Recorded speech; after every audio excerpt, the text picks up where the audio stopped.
This is a Subversive Style Fashion podcast episode available in video on Spotify and YouTube.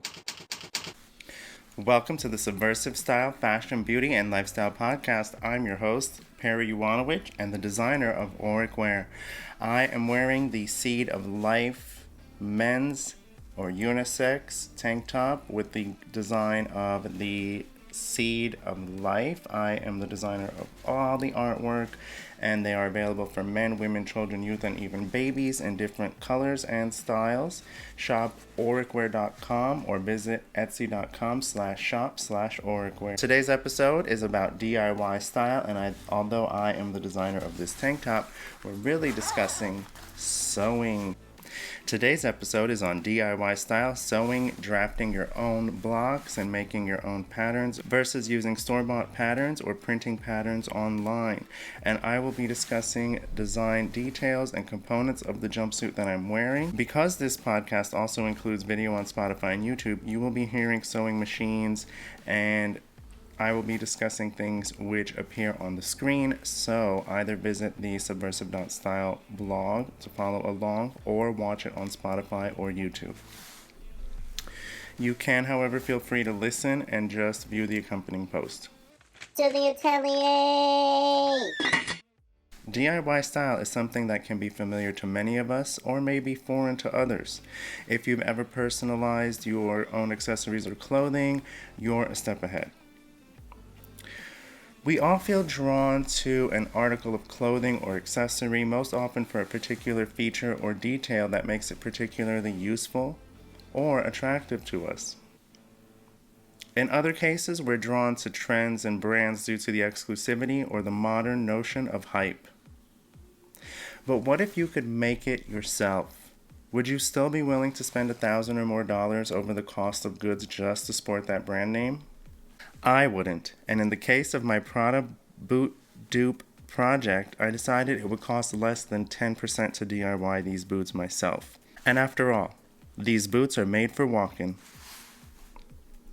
If you're trying to make an accessory, it will require fewer steps than making a garment, a bag, a pouch. These things don't necessarily require body measurements and patterns to create.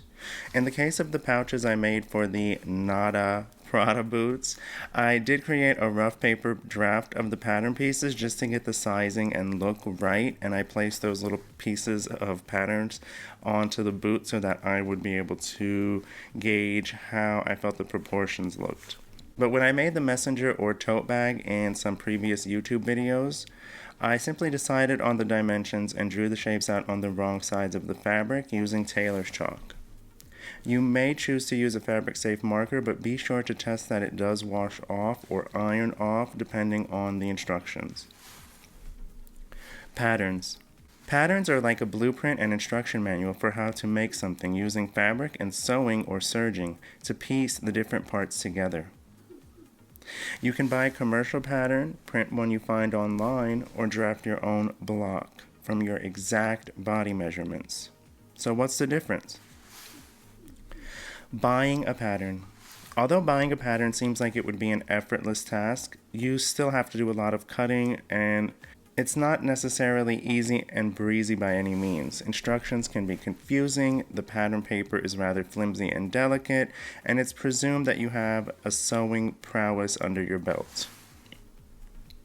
Printing a pattern. I will say that I went through all the trouble of printing a pattern, taping it together, cutting it out, and finding that the resulting twill or muslin didn't at all fit. I'd carefully made sure that the size was according to my measurements. It can be quite disappointing to complete all those tasks only to find that the pattern itself is a fail. Speaking of fails, that's why you always want to make a twill or muslin of the garment you're making and use a basting stitch or the longest stitch on your machine, because you want to be able to seam rip it apart if there's an error, and you do not want to use your good fabric until you're sure that the muslin or twill fits to your liking. Pattern symbols. Some pattern symbols and terminology to familiarize yourself with include circles meant to mark darts or where to place elements such as pockets, cut on fold lines, which are arrows that intersect a line meant to show you where to cut a pattern piece on the fold, which means that you would have a piece of fabric folded that's long enough to fit that pattern piece on it. After cutting, you'll have a piece which should unfold to be a full back panel, for example. A line with 2 arrows at each end indicates the grain line. Triangles or diamonds are meant to help you align different pieces as you sew and are called notches. An I shape indicates buttonhole placement, and an X denotes where you are to place the corresponding button. Lines identify where you can lengthen or shorten the garment to your preference or shape. Your store-bought or printed patterns will have a key that identifies what each symbol means. Pattern drafting and pattern making. The more tedious option is drafting blocks of your own measurements. And it is admittedly a bitch to do, but you can tackle it and you'll be able to make your own patterns from that set of blocks. Having worked with store-bought patterns, I decided it was time to roll up my sleeves and start making my own patterns from here on out. I took a course at Parsons in NYC and found that most of the things I questioned about being self-taught turned out to be true anyway, but it forced me to get out of my comfort zone, and I did learn a lot in the process regardless. To begin drafting, you'll want to make sure you have a tape measure, ruler, or yardstick, a hip curve, French curve, pattern wheels, scissors for paper, shears for fabric, interfacing appropriate for your project type, your main fabric, and muslin, as well as a needle and thread, of course, or your sewing machine. Taking a plethora of your body measurements is the first thing you'll do, according to the guidelines of whatever system or book you're using. You'll then fill those measurements in on a sheet which should correspond to how those measurements are labeled. Afterward, you'll begin drafting points and lines on dotted pattern paper.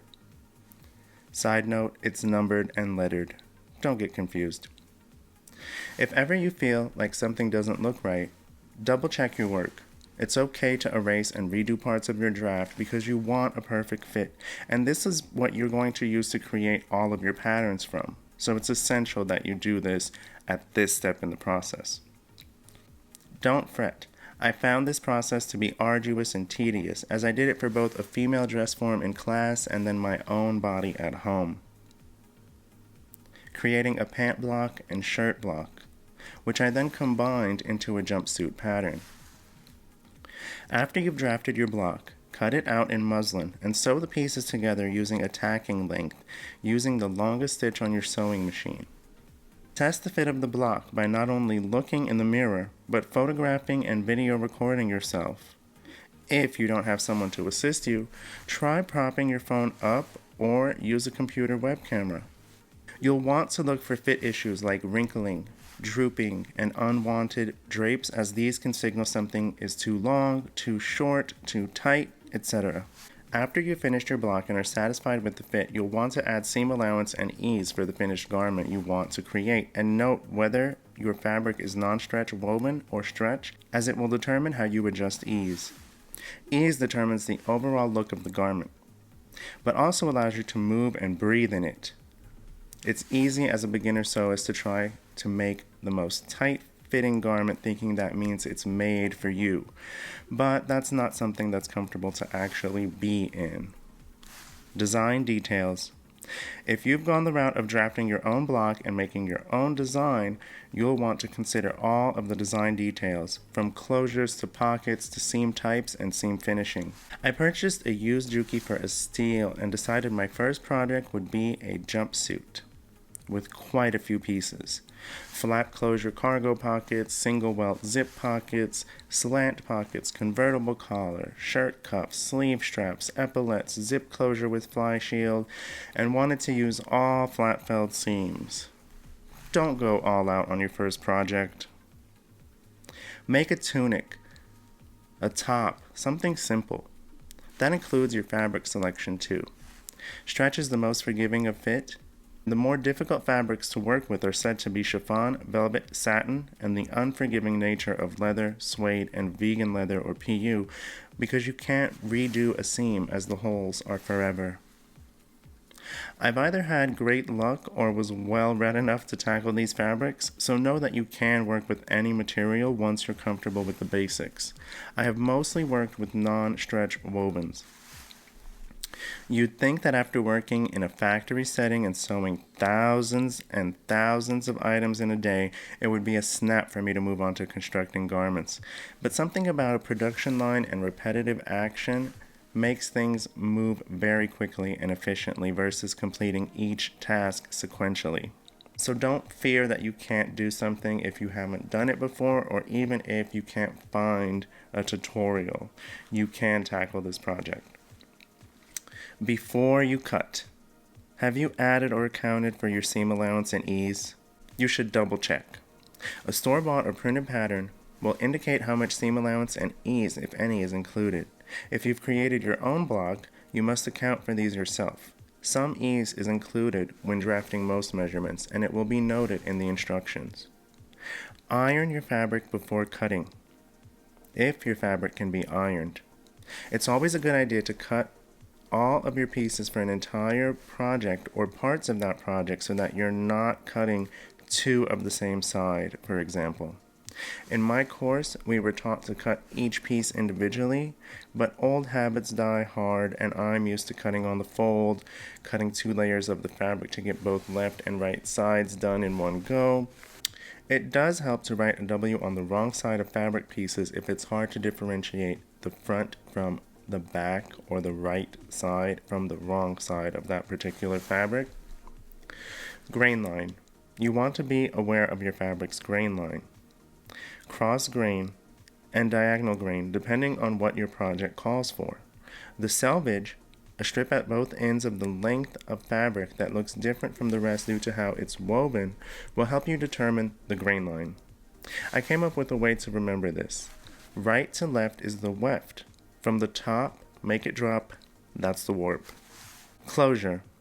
If you're sewing a woven non-stretch garment, you will most likely need a closure unless the neckline and waistline are large enough to allow you to get in and out of the garment. Buttons, zippers, hook and eye, whatever you decide, you must account for it before you cut your fabric and sew your garment, as you will likely not have enough fabric to add a closure in hindsight.